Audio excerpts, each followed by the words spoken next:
Hello everyone, Marco Montemagno here, Digital Domination Summit 2013, and today I have an amazing guest with me. Is a man that really has got an impact on, 50 million around the world. He's one of the top business leader around. I think he's the #1 business guru, in my opinion, all over the world. I just tell you 2 words, Tony Robbins. Hi, Tony. Thanks for being. Thanks for having me. You're the only person that can talk faster than I do. It's the Italian in us both, right?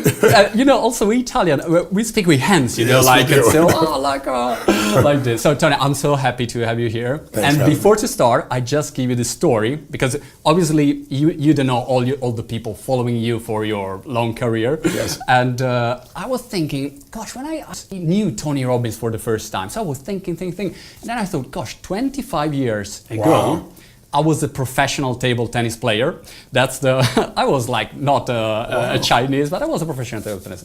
And what happened was amazing. One day I kept losing, I didn't win any match. Yes. And then I bought, I was in a bookstore and I found a book from this Tony Robbins, yes. Awake the Giant Within, something like that. Yes. And I thought, oh gosh, classic American books. I thought, it can't work. Then I started to read and I thought, that's interesting. And I checked one thing was when you were talking motion create emotions. Yes. That for an athlete is so important, because you need to focus and your posture is important. Yes. And I tried and I read the book on Wednesday, Saturday I played the match, and I started to win again. And from that moment I said, well, Tony Robbins, this guy, he deserved my attention. Oh, that's wonderful. Amazing. Wow. How old are you then? How old are you now? 25 years, you can't be that old. Yeah, now I'm 26. I know. Me too. 41. So you're just a young man. That's amazing. Yeah. Well, it's amazing what you can do, how fast people can change. Yeah. We've all been conditioned to think change takes forever. It takes 10 years to change. And I always tell people, that's BS. It takes a moment. The moment you have the right strategy, if you do the wrong thing, you can work at it for 10 years and not succeed. When you have the right strategy, it changes everything. Or the right psychology. Yeah. You can have the right tool, but you're not going to apply it because you're in the wrong state. And in athletics, that state of mind that you described, that ability to change your state by using your body, not just your mind, is so critical. And most people, they lose that edge at times, and that's usually when I get the call to turn somebody around. Is it right, Tony, if I say that I was thinking, in which business you are in, and from your biography, you are in many business. Yes. What I would say is that you're in the business of changing people's life and business life. That's in one sentence, is it right? Yes, and if I give you one word, it'd be breakthroughs. I live to create breakthroughs. Right. A breakthrough is that moment in time where suddenly everything changes. And we've all had those moments where your whole relationship changed or your business changed. And some of those are negative experiences, but the positive ones, the ones where you weren't able to get something done and finally you figured it out, or finally the light went on, or finally the emotion went on, and you said, not in the day, not in an hour, this is changing now. I know how to get people not just to trigger that, but I've learned there's 3 things people need. They need the strategy, because without a strategy, you're just going to be flailing around learning by trial and error, and you'll eat up time. If you have the right strategy, you can compress decades into days. Literally, you can save that time. But lots of people know the strategy. They know what to do. Some of your viewers right now may know they have their business or they have something they want to change in their life. They know what to do, but they're not doing it. It's because they're missing the right story. Right. Story is just my metaphor for all the beliefs we have, all the expectations, all the rules about how life's supposed to be, how business is supposed to be. And when people don't, for example, work out, they have a story. They say, I have no time. Or the story is, oh, I've tried everything. If you tried everything, you'd be fit, right? Or I'm not in a relationship because all the good ones are gone. The story keeps us from either finding the strategy or actually accessing it and using it effectively. But the problem is, if you tell somebody you got a lousy story or you have a bunch of limiting beliefs, they'll look at you like you're crazy. Yeah. The way you change people is you change their state. Right. The mental emotional state is what you made a shift in back then, even with table tennis. You Yeah. did it physically. There are many ways to do it, as you know. Yeah. But like when you think of somebody and you think of somebody you get upset with, when you get in an angry state, you'll remember everything they ever did that pissed you off, right? Instantly. But if you're in love, like head over heels in love, like I see you are with your wife over here, your child to be, it's very touching to me. I love that. Yeah. But when you're really in love, what's wrong with life? Nothing. So your story about life changes when you change your state. Right. When you change your state, story, and your strategies, you can create a breakthrough. So I do that with businesses. Like I'm obsessed with what makes a business grow. How do you help them market more effectively? How do you help them innovate? But I'm also equally obsessed with the people. And businesses are made up of people, so they merge together.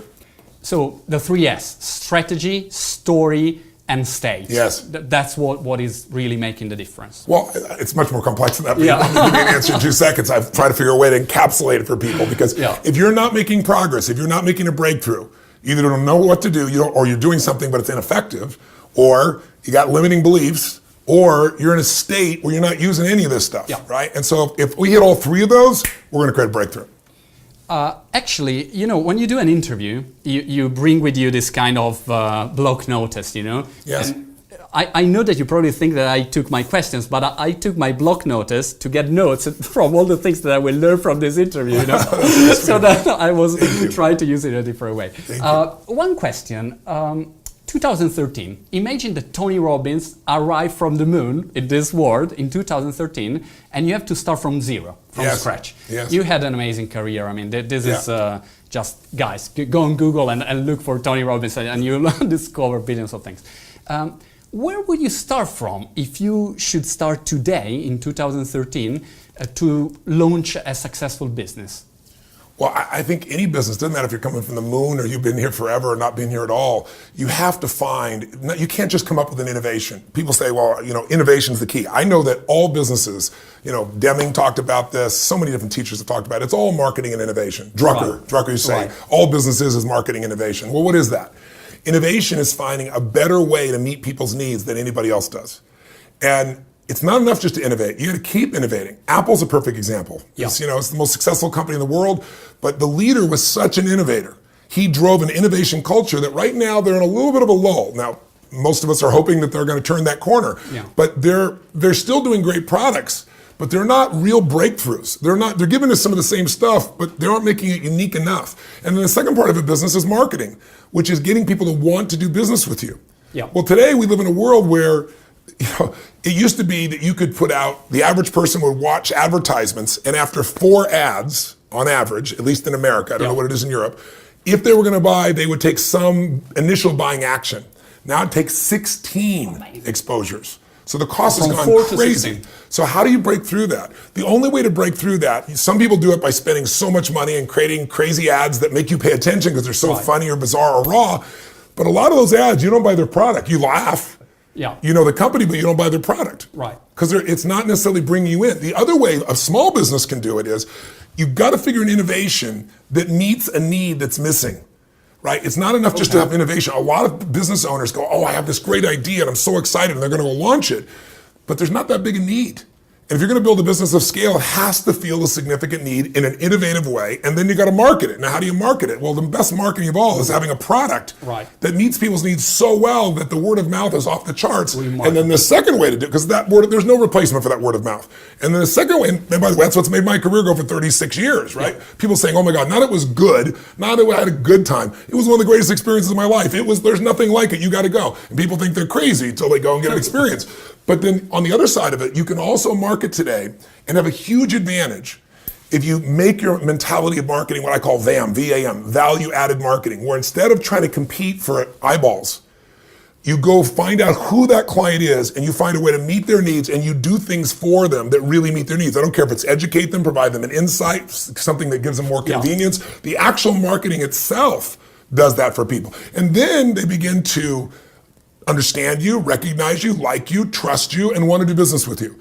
And that's the way to do it today, because, for example, I was at Nike and they called me up and they said, we want you to do a TV ad for us. And I said, look. I saw it. Did you? Yeah. Amazing. So my first response was, I don't do commercials, because I did silly infomercials for years because it was the only way to reach people, but I don't do commercials. And they came back and they said, but a bunch of your friends are going to do it. And I said, really? They go, yeah, we're going to have Richard Branson and Serena Williams and Kanye West. Kobe Bryant. Yeah, Kobe Bryant. And I'm like, and he said, it's going to be you, and they're going to be the center of it. We're going to pretend Kobe is you. And they give me this whole thing. And so I called Richard and I said, are you really going? He goes, yeah, I'm going. And Serena, I'm really going. So we go to do this piece. You imagine how much money they spent to get all those people in one room to do this tongue-in-cheek ad that really doesn't change. It's nothing about the product whatsoever. It's just to try to get your eyeballs and attention. So most small businesses don't have those resources. They have to make up with it with an extraordinary product that meets the needs, and they got to make up with it by finding a way to do value-added marketing so that people say, this is someone I want to do business with. You can blow out a Nike if you can create a direct relationship with the consumer, and you can do that today because of social media and because of the impact of social media when you serve people. Yeah, I was talking with Seth Godin, one of the biggest He's experts. a genius. Yeah, I'm a big fan of Seth. And whatever you're going to tell me he said, I agree. But tell me anyway. I want to learn. And I was talking with him, and in the end, he was talking about this fact, his purple cow theory. So to be remarkable, this is the way to go in the marketing. So definitely, maybe makes no real sense. It's not talking about a feature, the advertising that you did, but it's remarkable. People think, oh gosh, this is super cool, and they associate it with the product and so on. Well, one thing before talking about business, I have obviously a lot of things to ask you about business.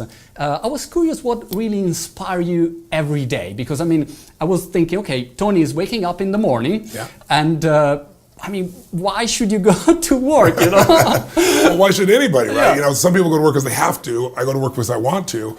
And I also don't think of it as work, the old adage, if you can make your vocation your vacation, you never have another unhappy day of your life. Every day is a joy. And I love my wife. My wife inspires the hell out of me. I love my kids, but I also love making a difference. And I'm lit up by seeing people lit up. That moment of aha, when people get that aha moment, when they all of a sudden, when they go from like, I'm not going to settle, that strength you see in somebody's face, when all of a sudden one day they go, no more, and they shift. So I look at all the ways to do that. And also, I'm just curious. I'm always learning. So I'm always making new distinctions about business or about relationship or about finances or about emotions. To me, most people major in minor things. Most people know more about stuff that doesn't matter. They know more about Lindsay Lohan than they do about their own business, or they do with their own personal life or their emotion. So I'm obsessed to say there's only a half dozen or so, maybe a little more than that, subjects that really matter for everybody. Your body. Yeah. If you don't have energy, forget it. I don't care who you are. You want to go on a job interview and you got no energy, it's going to show. You want to have a great relationship and you want to have some passion, you're going to have love with low energy, but you're not going to have passion with low energy, right? You're not going to be somebody who inspires anybody, your kids or your coworkers, if you don't have energy, right? So I look at the physical body. Most people will do things for money that they die to get rid of, right? Or they give the money up all day long to have that health back, and most people don't do it. So I look at those tools. I look for strategies, like little things, like, I found out, I started studying the impact of coconut oil, and a bunch of studies being done on what it does for not only for memory, and one of the biggest challenges we have in our society is aging people losing their memory, as you know, right? But it causes your body to burn fat. And you don't have these fluctuations in your body of blood sugar if you take it. If you just take 1 teaspoon of virgin coconut oil 3 times a day, you will have no sugar cravings. People that are addicted to sugar and get them off like that, 3 teaspoons, 3 times a day, it changes them. It causes your body to burn ketones, which is fats. So it's like, this is just one silly obsessive fact that I find out, right? I got to share this with everybody, right? I have to go to buy now immediately. So, but I'm always looking for what is that in a relationship. So I look at your body, I look at your emotions, because that's the quality of your life. If you got $1 billion and every day you're pissed off and frustrated and you're angry, where you live emotionally is the quality of your life. And so then I look at, okay, what about intimate relationships? Because that's where all the juice is and all the pain is for most people. And then I look at, obviously, how do people use their time? Not managing it, but mastering it, squeezing out of that time what you want. Then I look at the issues that relate to your work, your finances, and then the spirit, not religiously, but at a spiritual level. What makes you light up? What is it that makes you feel like you're growing and giving? What makes you celebrate life? So outside running your business, those 6 or 7 subjects to me is all of life. So every day I wake up wanting to learn more and share more in that area, and nothing's more inspiring because it changes people's lives. I want to talk a little bit about your digital life. Yes. Because I was very curious when you started. I remember more or less the day that you arrived online. Wow. Because you did a lot of events, obviously a lot of physical events, big success. Well, we here in London now, and you just did another amazing event with 5,000 people all rocking last night. Crazy, and huh? I'm in the middle of it. I'm going back. Yeah. And so I was always wondering. I thought, gosh, how Tony will manage, the online part, which is different, and how he will emerge the offline platform that he has with the online side. Can you elaborate on that? Because I think it's very interesting for all business that maybe they're good on the physical, on the traditional business, but when they go online, they really don't know the way to go. Well, I look at the and sorry, by the way, you have over 2 million followers on Twitter, so you are top LinkedIn influencer, so from zero, you went immediately. No, we've been very top fortunate. Plus, yeah. Well, if you want to know the secret to it, I think the secret is what you do offline is as important as what you do online. If you don't add value offline, people don't come to see you, right? Yeah. So I think it's an extension of your relationship with people. I look at, Twitter for me, as my way of using it, is the world we're in has so much information coming at us that we're no longer in an information age, we're in an attention age. Like everybody's fighting for your attention. Yeah. And we're drowning in information and we're starving for wisdom. So what I look at is, I look at it myself as an intelligent browser. Like I follow certain people, like say Richard Branson, or a variety of people that I love and personally know, Mark Benioff, people like that. They're friends of mine, but even friends of yours, you don't talk to every day. Yeah. And they're looking for content that they want to share that's interesting. So they help me to take all the data and bring it down to stuff I might really want to take a look at. And then I try to be that for other people. Okay. And so in Twitter, you only have 140 characters. So the key is know your limitations. So I look at it this way. I plant seeds of inspiration, which is what people want in forms of quotes. I bring links that are things that are entertaining and interesting and that tell people what's coming. I'm very interested in the newest technology, not just devices, but in health and fitness and things. So anything that can inspire and educate people, I try to be a source of. I have my individual conversations. I do them by direct messaging. Some people think I don't even talk directly on Twitter, but I do. I talk every day. Okay. I just don't want to fill my feed with a million other things that are there that someone might not be interested in, and I can go directly to people. On Facebook, my Facebook is an extension of that. On LinkedIn, I spent a bit more time because I had a larger venue. I could put more content, and I don't know where we are right now, but we were in the top 5 most followed people on LinkedIn, which was pretty exciting and fun. But it's also my audience. It's business people that I'm helping to work with. So my answer to your question would be, if you want to succeed, you got to know the limitations of the technology as well as the strengths. Yeah. So if I, in the beginning on Twitter, I was trying to like answer everything, and there's 140 characters not going to happen. So a link to something that gives answers, right? A link to something, an idea is something. It's beautiful. Use it to help people understand what you're looking at that you think is valuable, that you think it might be valuable for them as well. Yeah. And it's a way to stay personally connected. Facebook, a little more depth. LinkedIn, more of the business audience. And it's like we can go a little deeper there, a little more content there. But none of it is a seminar. So what I also do is webinars. Yeah. And so, for example, you said you just attended the entrepreneurial one I've got. So I put a 5-week business course together that, I mean, anybody's gone through it will tell you it's worth thousands of dollars, and I just put it out there and say, add value. I'm going to add value. I'm not holding anything back from anybody. This is some of the best stuff I know that can help you grow your business. Go to the session once a week. It'll cost you nothing. If you want to do more business with me and become a client, I'd love to be able to serve you. But if you don't, go rock and roll and build from this. So I think an attitude of generosity, true generosity, not fake generosity, an attitude of trying to add value everywhere you are, offline and online, is really the key.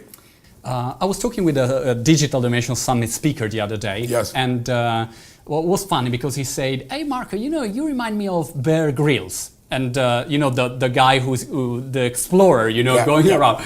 And I thought, gosh, I'm not like Bear Grylls. I don't go in Sahara Desert. I don't eat, spiders. Or he said, no, but because you explore great people minds in the digital world, try to get a recipe, and then bring it to people or business. And I thought, gosh, cool. I thought, well, I will use it for my description. I never thought about that. And what I was always looking at your career was your ability to model, to do modeling great people and find patterns. So I think you are the pattern master, in my opinion. In business, what are the most important patterns that you discover of most successful people? If you can, summarize the most important in your opinion. The most successful people, period. If you gave one characteristic above all else, the one universal characteristic, I can determine when someone's going to succeed or fail: hunger. Okay. If a person has hunger, that drive, that inner drive, not drive somebody else gives them, but something inside, there's a curiosity, there's a demand, there's a need to give, there's a need to grow, there's a need to expand, there's a need to change the world. If that hunger doesn't ever get fully satisfied, that person will be successful. Because most people, if they are hungry and then they achieve a certain level and they're like, why go to work today? I've done it. Well, what else am I going to do? When you lose your hunger, you lose your drive, you lose your life. So hunger is the first characteristic. But I think the second thing is extraordinary passion. Because some people are hungry, but they just don't have enough energy to bring to the table. You find somebody, I don't care, and they all have different styles, don't get me wrong. Mark Benioff is a dear friend of mine who started Salesforce.com out of one of my seminars. He worked for Oracle, he left, he set this goal that day: I'm going to build Salesforce.com, I'm going to make it a $100 million company. His goal was $100 million. This year they're going to do $4 billion 14 years later. Right. Now Mark has got hunger, he never is satisfied. It doesn't mean he doesn't enjoy where he is, he totally enjoys where he is, but there's always a new level he's got to give, he's got to contribute, he's got to be on the next edge of, he's got this curiosity, he has this passion. But the third thing they all have is incredible standards. Steve Jobs had passion, different style, not talking fast like me. You could see it in the gleam of his eye. Steve Jobs had a hunger. It was never good enough. Steve Jobs, God rest his soul, this is a man who had standards that made people freak out to go sit down with him because nothing was good enough. But that's how he built the most successful company in the history of the world. So those might be three. I could give you a dozen, but those three off the top, I think, are the most important one. And if you don't have that hunger, you got to get hungry again. You can get hungry by getting around where it's better. Right. Like if you get around people that are incredibly successful and you spend time around there, something might strike you and you might say, you know what am I doing settling for this life? This is what I'm about. Or you might get hungry because you hit the ground hard enough. Like you fail hard enough that finally it shakes you up and you say, I'm never going to be here again. Right. It happens on both sides, but hunger is that base key. Ultimate business advantage. I'm following this, but you have several products and services and coaching. I mean, you do a lot for business around. One topic that is very interesting for business today is how do you find your customer? How do you find your ideal customer? That's the problem. And everyone say, you have to find your ideal customer. But then I think, how? I mean, where do I start from? Well, I think there's a problem that happens before that, if I may ask, or may say. I think it's hard to know who your ideal customer is unless you've discovered who you need to be. I start business owners out with a simple question. I say, what business are you in? And how's business? Those are two questions Peter Drucker always asked, right? And they're pretty easy questions. And no matter what someone says verbally, you can see how business really is. It's really going good. No, it's not, right? But when I do that, then I ask them the next question, which I say, what business are you really in? Because somebody might say something like, well, I'm in the medical supply device business, right? Well, there's no emotion or juice in that. And they got in that business at one time for juice. So I said, what business are you really in? What got you in this business originally? And they'll go, well, my mother was ill when I was a kid, and she was saved by these medical devices, and she was able to be pregnant because of that, I'm here today, and that's why I got in business. Well, where did that go when you got into medical devices business? So what business are you really in? He goes, I'm really in the business of saving lives. I'm really in the business of helping medical doctors to make a bigger difference. I'm in the business of making sure that people stay in hospitals less. And there's this emotion that starts to come out of him. And in that state, you're going to be able to figure out who your ideal client is. Very different than, who's my ideal client? Where do I start? You have to get associated with business you're in. But I also bring up another question. What business are you really in? What business do you need to be in? Because Apple is the best example of this. Apple was in the computer business, and they were a disaster. I mean, they were a total disaster. They were one of the best companies in the world, and most of us remember back in 1997, those of us who love Apple were thinking, how do we stay with them? Their company's going to go bankrupt. They brought Steve back. What did Steve do? Well, brought a lot of enthusiasm and passion in marketing, but the first thing he really started to do, and people I know who spent time with him he said, what business are we in? Computers. What business do we need to be in? What business are we really in? We're not just in computers. At our best, we brought magic to people's lives. At our best, we lit people up. At our best, we brought awe and wonder. At our best, we connected people. At our best, we were cool, and we made other people feel cool. And he said, what we really are is we connect people to their passions. And he said, what are their passions? Music, pictures, each other, communication. Well, that shifted them from Apple computers. Gradually, what business do we need to be in? Well, more than half of Apple today is what? It's a phone company. They do more than half their business as a phone company. If you look at what actual computers are 20% of Apple's revenues, and they just broke $100 billion in sales, and they're not at their highest peak of innovation right now as they were before. So this is one of the most powerful companies in the world that changed, because if they would have stayed a computer company, there's no way they'd be in the position they're in. They became Apple, not Apple Computers. You might be in the wrong business. Before you figure out who your ideal customer is, find out what business you're in. What business are you really in? What business do you need to be in? Because I can tell you in 2008, I looked around I have a dozen companies. I looked at my own companies, and I looked around at people around me who were very successful that were really struggling at the toughest time of 2008 when people just were really fearful. And the thing I realized was, you have to decide, what business do you need to be in the future? Because there are still people spending money, just fewer of them. Who's still spending money? Who still has needs? You might have to go meet those people's needs and make them your ideal customer for a while the economy is adjusting. And that's what we did with some of the companies that I coached. Two questions in one. Number one is you run several different business because, I mean, you are, of course, you are in talking with businesses, but you have also, I think, a real estate business. I mean, you have several. I'm in hospitality. Different medical kind of management, yes. And of course, charity. But I mean, a lot of different sectors. Yes. How could you handle everything? I mean, you should be expert of each of them, or what's your suggestion about this? Well, my suggestion is get good at one business. Okay. Probably the biggest mistake that young entrepreneurs make is they start getting excited about so many projects, and then you can only give so much focus. It's like you have one child, you want another and another and another. Some people can handle that, but most people have no hair that to do that. It's not saying not to do it, but unless you're really skilled, you're probably good to start with one business. You go to the other ones because this one isn't giving you enough reward. If you do that with your children, this child's never going to develop. Right? Or they're going to have problems. And that's what happens in a lot of relationships. So you should stick with it. But once you succeed and you know the fundamental patterns of what makes a business succeed, I only enter businesses that I am passionate about. I'm as much an artist as I am an entrepreneur, meaning I want to do things that are exquisite. So for example, my resort in Fiji, Namali Resort and Spa, is the #1 resort in the country. It's now the #1 resort in the top 10, I should say, in the South Pacific, depending on which magazine you read.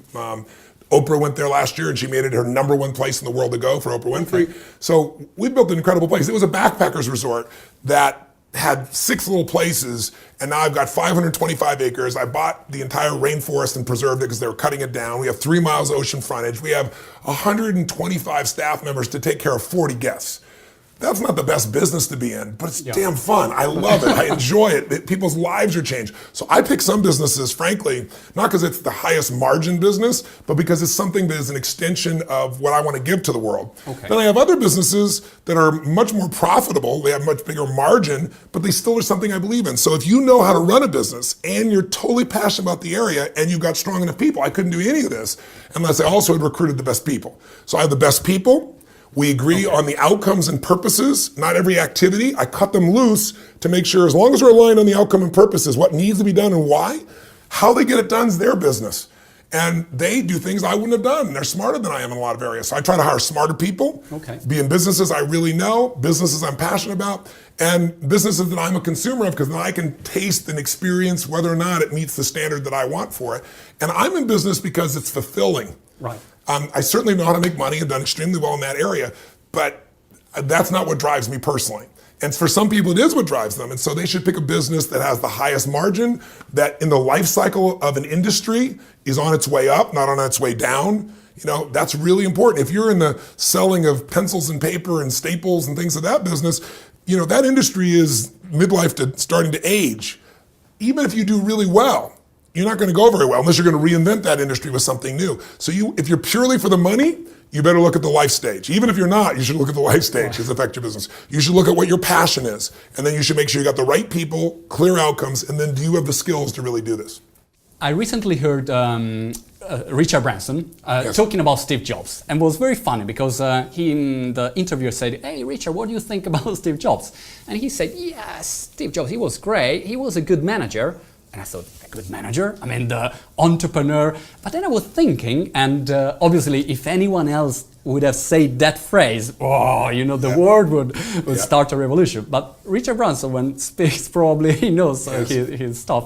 So I was thinking, and I thought, gosh, he's right, because Steve Jobs was only inside his company, so it was not really delegating, was the #1 person. Yes. And so not everyone wants to launch their own business. A lot of people, they just want to work for someone else, which is fine. And I would like to understand if you have any tips for people who just want to improve their career. You know, they're not entrepreneurs, but they maybe have to go to a job interview and they don't know exactly what to do, or they want to be remarkable, but they don't know where to start from. Any help for them? Well, of course. I mean, most people don't work for themselves.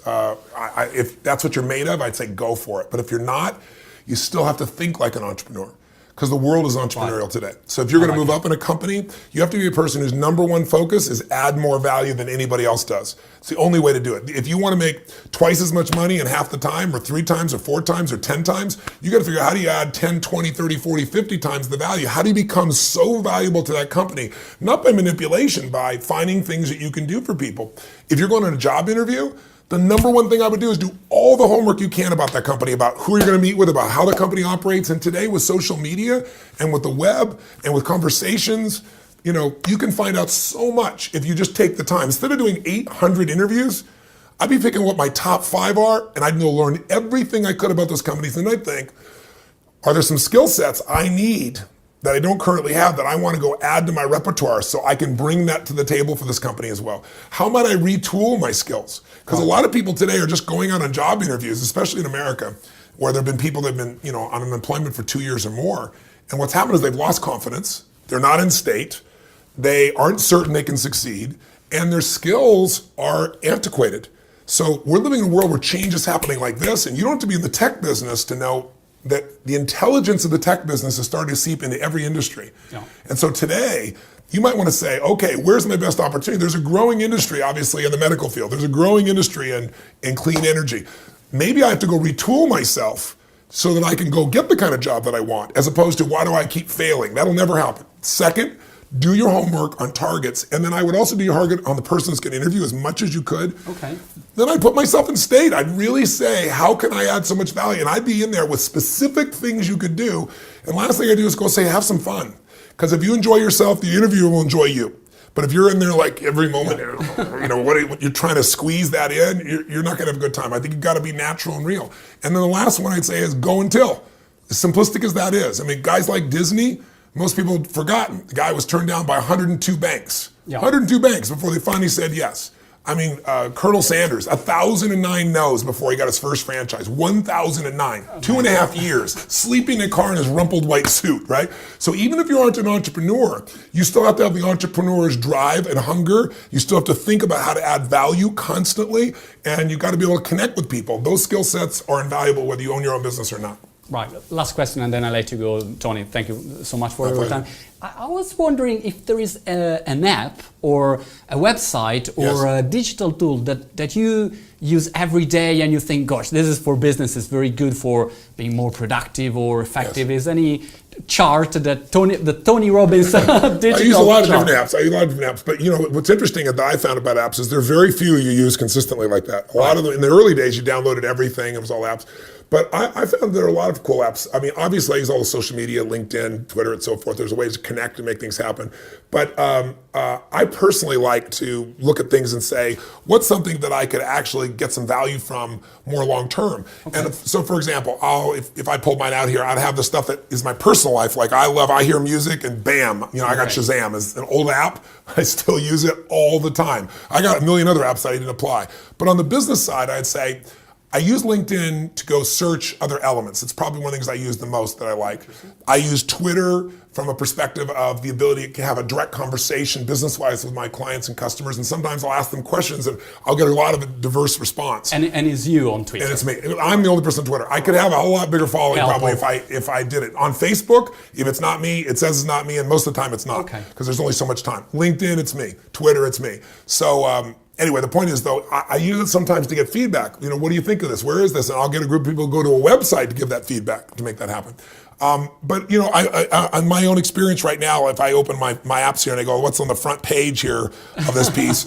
I got Orchestra that I'm playing with right now, which is a great tool for kind of managing your time and so forth. Doesn't quite meet all my needs. I've had Wunderlist in the past, which I'm not using anymore. They've just upgraded it. But I look here and go, okay, it's really the stuff that I'm using here comes back to LinkedIn. Mailbox. I love Mailbox. It's a brand new app. Yeah. And it's really useful for being able to manage your email. It's something that I've wanted for some time that makes things of that nature. But most business apps that I've seen need to lead to something deeper. Yep. They lead because there's only so much you can do with an app other than manage processes or time, and most of those things are built into anybody's phone. Great. Mailbox, by the way, great success. I think so too. Amazing success. They got acquired by Dropbox, I think, recently. So I think the same people that are Orchestra actually built it and sold it to Dropbox. I think you're right. Tony, thank you so much. Tony Robbins. Tony, good luck for everything. Thank you.